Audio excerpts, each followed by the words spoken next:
What's with you people? I didn't watch Digimon growing up. I was in college, for God's sake. I didn't even watch Pokemon. Pikachu, that. And yet so many people are like, oh, do Digimon. No, seriously, it's how some of the emails go. Look, do Digimon waves arms in girly fashion and squeaks in high-pitched voice. What am I supposed to say about a show I don't know / care anything about? And yet everybody's asking me to do it. There's only one person that can help me out with this.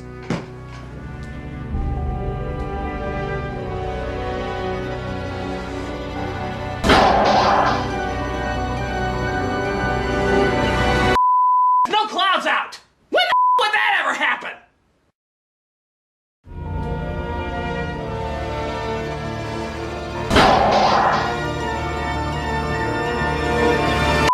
It's during the day! Tap dancing!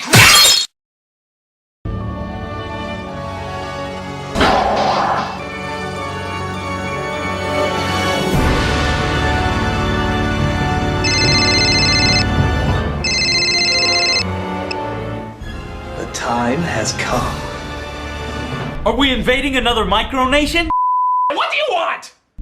It says Joe in the sky. No, it doesn't. It says J-O.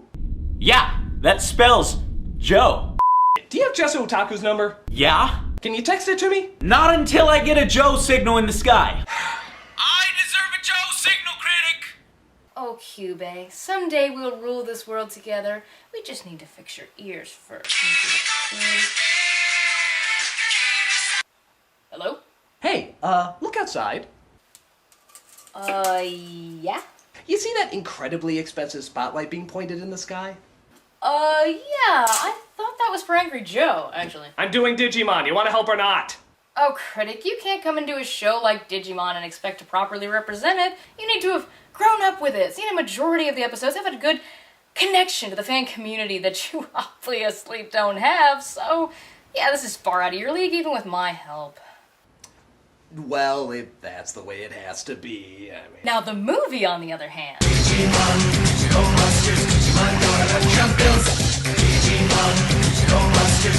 But wait, I thought in order to talk about the movie, I have to know about the show, right? Well, technically, this movie claims you can come into it without knowing anything about the show, or the franchise. They say they explain everything for newcomers. Do they? No, but that's part of why it sucks so much. It's actually 3 films with completely different plots and settings smashed together into one with only Smash Mouth songs and bad puns holding it together. So even fans of the show didn't like this movie? For the most part. Oh, joy bunnies. Let's not waste any time. Really? Because I'm quite content with wasting time. Let's take a look at this elephant dookie that is the Digimon movie. So we open on... This is it, DigiPal. Oh, me, I forgot about this part. What the is that? God, those Digimon are even more hideous than I imagined! No, this isn't Digimon. That's, Angela Anaconda. Boy, I thought Japanese animation would be a little better than this. Well, it's not exactly the movie. Angela Anaconda was owned by Fox as well, so they wanted to promote 2 turds with 1 bomb. Wasn't shown just in theaters for a quick gag either. It kicks off every copy of the movie. This is seriously part of the flick. This is their best foot forward, people. It's like an extreme night terror if you passed out drinking moonshine while watching Terry Gilliam cartoons. Oh, so Mrs. Brinks and Ninny Poo think they can block the Digimon show with their big fat Digimon blocking heads, do they? Angela Anaconda, Digi-Evolve to Angelamon! My God, it's still going! Goes on for 4 minutes! You know, at least the Pokemon movie didn't open with the biker mice from Mars motoring in to watch it on the big screen. What's next? SpongeBob racing in to watch The Last Airbender? Boy, Shyamalan needs to throw in the towel. I thought there were blue cats in this. Angelamon! Angelamon! So, when does the movie actually start? Too late! The Digivolution is up and running. Did you see? Did you hear? Did you know what's coming? What the country fried Christ crackers? Is that a digi-rap? Don't look or listen to it, your brain will fall out! With Digi-Will and Digivice in hand, there's a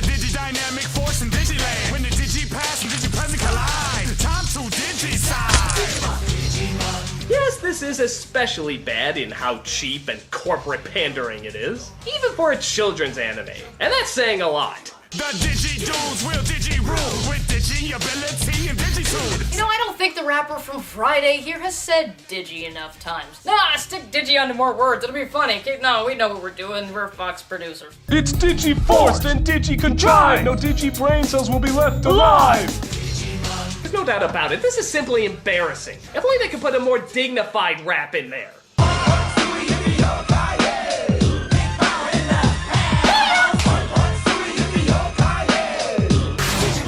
Thus we get our first scene of the movie. Who says there's no such thing as monsters? And I'm lost. Didn't take you long, did it, Phil? No, it's okay. This is just a flash forward to what you're about to see. Oh, so they're showing us what's gonna happen, like, near the end of the movie? Actually, more like the first 10 minutes. This whole scene is pretty pointless, seeing as how we're gonna see it again in just a few moments. Maybe they figured the target audience would walk out if some violence didn't happen in the first few seconds. But after that, we're introduced to Kari, the resident Mary Sue and younger sister of the show's lead character, Tai. Not that you know that. This movie's not kind to the uninitiated. And yet, oddly enough, they never shut the up. I was right. It was our first Digi-Egg. And on the other side of the world, Willis was getting his Digi-Egg at the exact same time. The human squeak toy talks on and on throughout the movie, shouting exposition, and yet I still have no idea what's going on. I'm part of a team called the Digi-Destined. There were only a handful of us at first, but we've added a few members since then. That's Willis, in America. His digital adventure, as well as ours, began that night 8 years ago. Like, who the is Willis? They keep talking about him, but apparently he's over in America while this takes place in Japan. Oh, trust me, we'll get to that. Joy. So Kari tells the audience that 8 years ago their computer dropped them off a strange delivery of spam and eggs. She and her brother are confused by the alien egg, but decide to take care of it while their mother is out. If anybody asks where that weird-looking egg came from, let's tell them our chicken coop is on a nuclear waste dump. One problem this movie and the TV show unfortunately share is their propensity for bad jokes. Not just unfunny jokes, but ones that don't make any sense when you start to think about them. Some were so bad they created plot holes in the story. I'll make 3-bean salad. Nobody's coming over, Mom. That's all right. I only have 2 beans anyway. It's alive! What? The egg suddenly hatches, revealing... My name is Kari. Kari. You two are the best friends I ever had. We're the only friends you've had. I wouldn't find that face hugging too cute. The last person that happened to didn't turn out so well. Oh, God!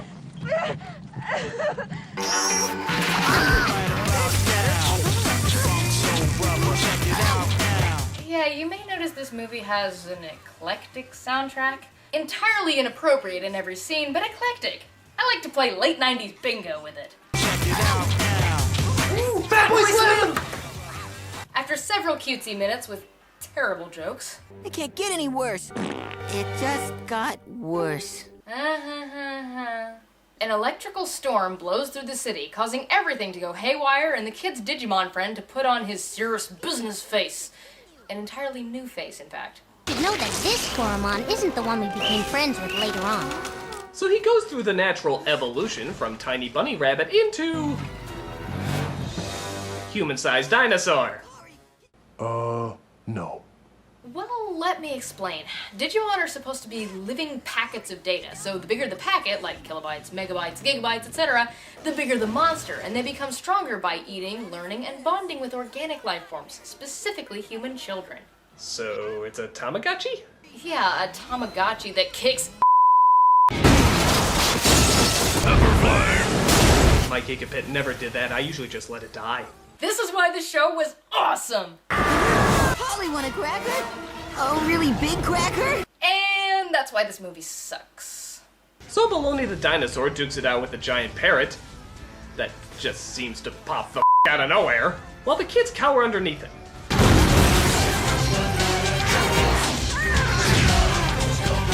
Okay, I have to admit, the animation in this fight is a lot of fun to watch. In fact, I'd even say it's pretty impressive. Yeah, most of the footage they cut together to make this movie was directed by Mamoru Hosoda, a unique and talented anime director who later went on to make The Girl Who Leapt Through Time and Summer Wars. His Digimon work was really excellent, and even in this choppy American recut, a lot of the sweetness and emotion of the original shines through. Are you gonna go on about this for a few hours? I usually do. Sorry, my review. Movie first, boring anime later. Later? As in never. Oh. So the two fight, and eventually the dinosaur wins.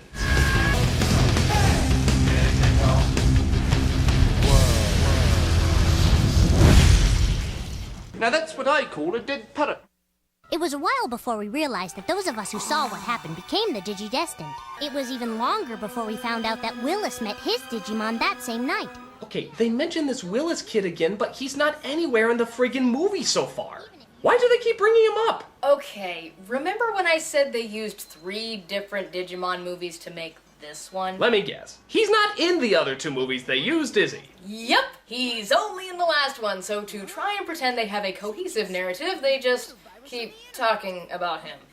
It's annoying as Speaking of which, flash forward 4 years to a completely different plot. We're done with that one. Let's go, let's go. What? When did this movie become Castaway? You mean this whole scene had nothing to do with... What comes next? Nope. Or what comes after? Then why did they show it? Because it had a dinosaur fighting a parrot. How could you not show that? Like this. Hat. Woman, child. So, 4 years later, we meet computer whiz and fan favorite Izzy, farting about on the World Wide Web. Huh? Prodigious! A computer virus on the internet! Wow! Prodigious! A hippie in a Prius! Prodigious! Ben Kingsley in a bad movie! Prodigious! A thing that would very obviously be in another thing! Prodigious! A balding internet reviewer who screams a lot. Prodigious! An anime fan who obviously takes herself way too seriously! Woman, child! So this Kari girl narrates more about how there's a Digimon egg online. Digi-egg. Oh god, that's the official term. It was cute! They call evolution digivolving, too. And their little trinkets are called digivices. Yeah, and was it cute when Kid Icarus kept putting Icus at the end of every word, too? You can count on me to win the archery event, Princessicus. No, but he didn't have a dinosaur fighting a parrot. Argument over. The Digi-Egg's been infected with a virus, and it's trying to destroy the real-world network. Tai doesn't have time to worry about because he's trying to send an email to his crush, Sora, and the evil Digi-Egg won't let it go through. Oh, the horror. I'm going to a birthday party. I got my friend a pink Power Ranger. Guess what show the company who dubbed this also owned? Yogi Bear? I thought maybe the Ranger went gay. You try and tell a girl you're sorry and your computer shuts you down! It's been 1 week since you looked at me. There, naked ladies! I'm going for diagonal. 1 hour of movie to go. Izzy gets a hold of Tai and tells them they have to contact their friends in the digital world to stop the internet menace.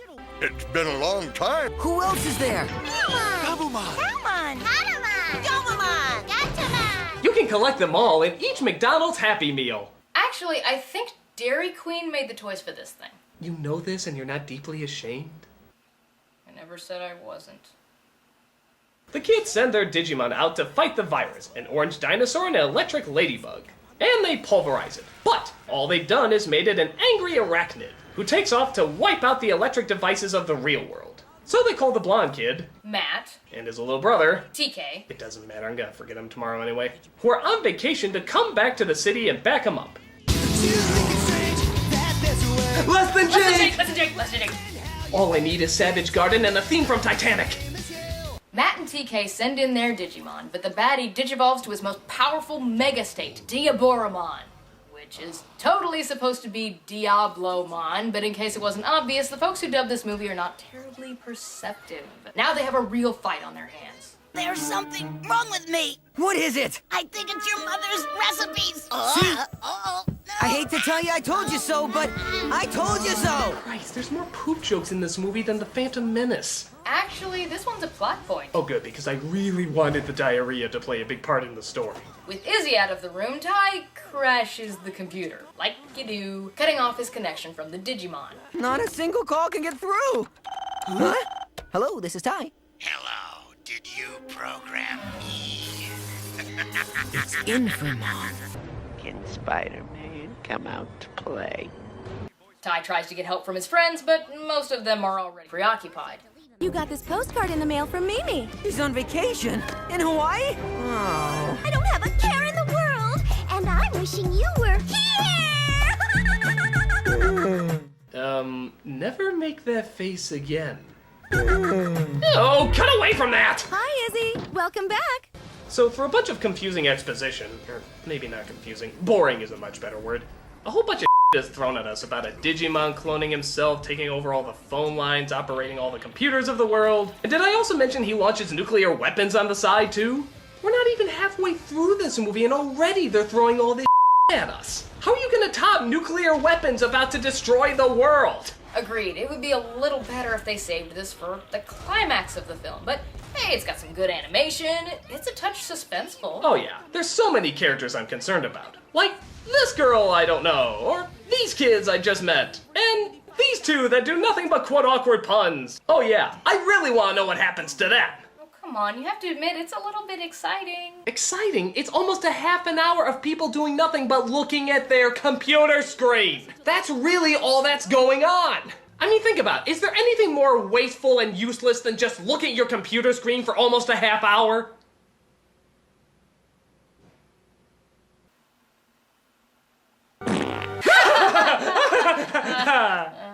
So Diabromon is defeated, the nuclear bombs are deactivated and conveniently don't land on any civilians, and clearly, most important of all, Ty gets his email to his lovely lady friend. Love that. So what's a few raindrops between friends? Love Ty. Oh, I bet they make a cute couple. Whoa, what'd I say? It would take too long to explain.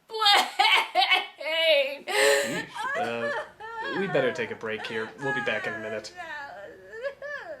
See what Digimon does to people. And they're supposed to be together in the stupid 02 epilogue. You good? I'll be fine.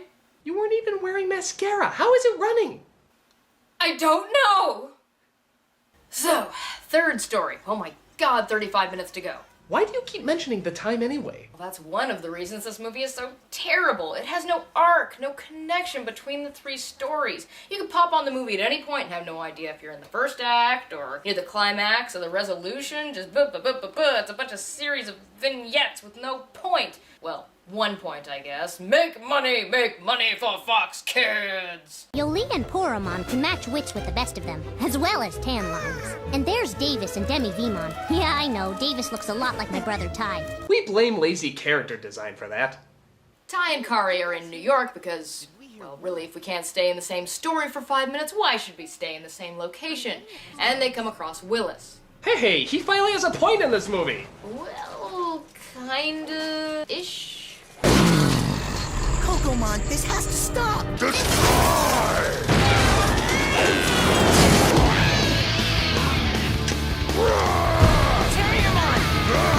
You know, I'm glad they jump right into the fight sequence instead of, oh, I don't know, develop this Willis kid they've been building up for the past hour. Who wants to care about who's fighting when we could just jump straight to the fighting itself?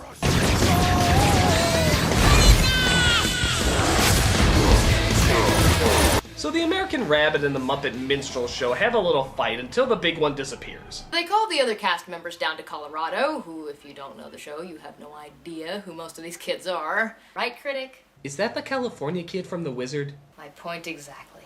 California. But Kokomon appears and the Digimon digivolve to fight him. Demi Vemon Digivolve to Digimon! Playground, the fire of courage. So, in their world, do techs always appear behind them like Scott Pilgrim? For that matter, does every Digimon get a narrator to announce their name whenever they do this? Raidramon, the storm of friendship. Wouldn't that get old after a while? Critic opens refrigerator. Critic drinks milk. Critic gives incredibly annoyed look. Critic walks off screen. Critic kicks the narrator in the And the narrator feels incredible pain. And I'm not gonna lie, this is pretty much the rest of the movie. Just pointless fighting with really no purpose at all.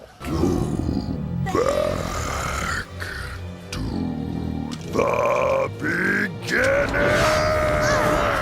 The first act has no purpose. You will connect it to the plot.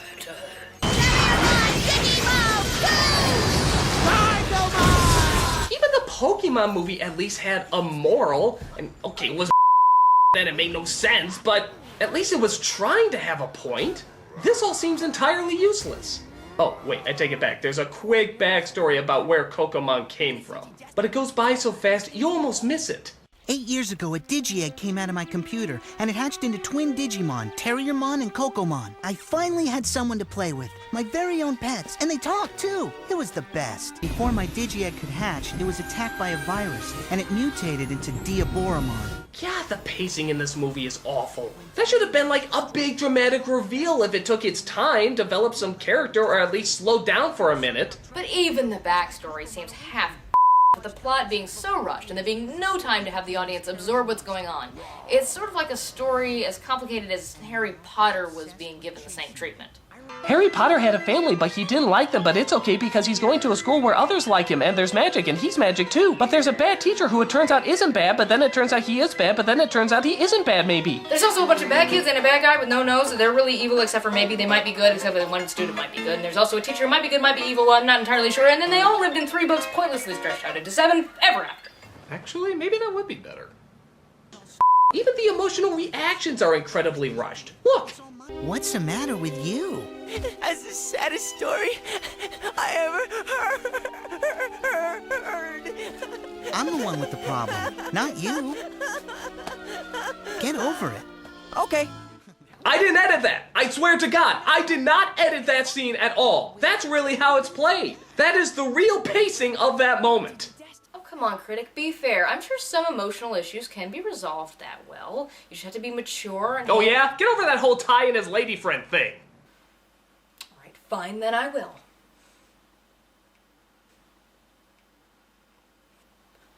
That's what I thought. He was supposed to be with Ty and TK and Kari were supposed to have cute little perfect babies and 02 in the eye socket. What follows is fighting, and more fighting. God, I've never seen so much action be so boring. I mean, there's a rabbit with machine guns for hands. How do you make that boring? How? Come on, we have to digivolve to our mega form so we can release the golden Digi-Eggs. Anjumon Morph Digivolve to... Seraphimon. Anjumon Digivolve to...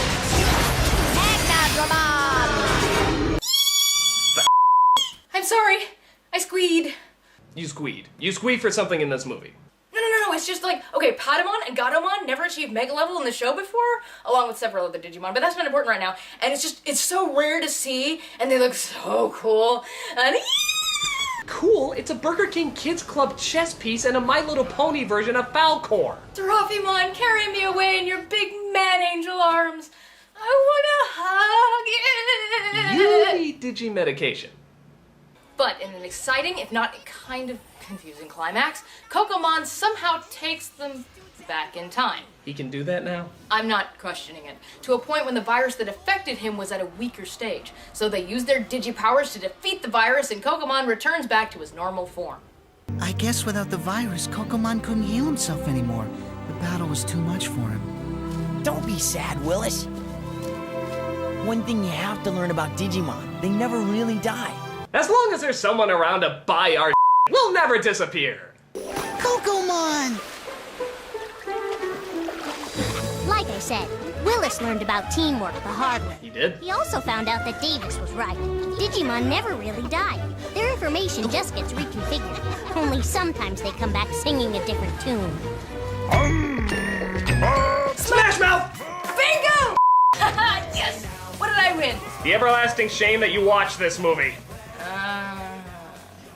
What a piece of I know nothing about this show, and this movie didn't do anything to fix that. All it did was turn me off to it even more. They say it was 3 movies spliced together, and you know what? I believe it. There is no care about what happens to these characters or if the story makes any sense whatsoever.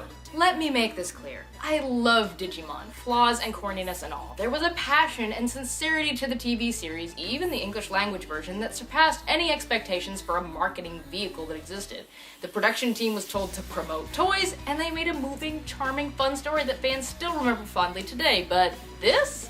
The purest and most obnoxious of cash-ins that takes the worst aspects of the show and blows them up tenfold in the hopes of making a quick buck for Fox. It's hilarious, it's embarrassing, it's pretty much unwatchable. The impact this movie has made on the Digimon franchise and its not-so-great reputation has made me so upset I can't even sleep tonight. And if I can't sleep tonight, nobody can.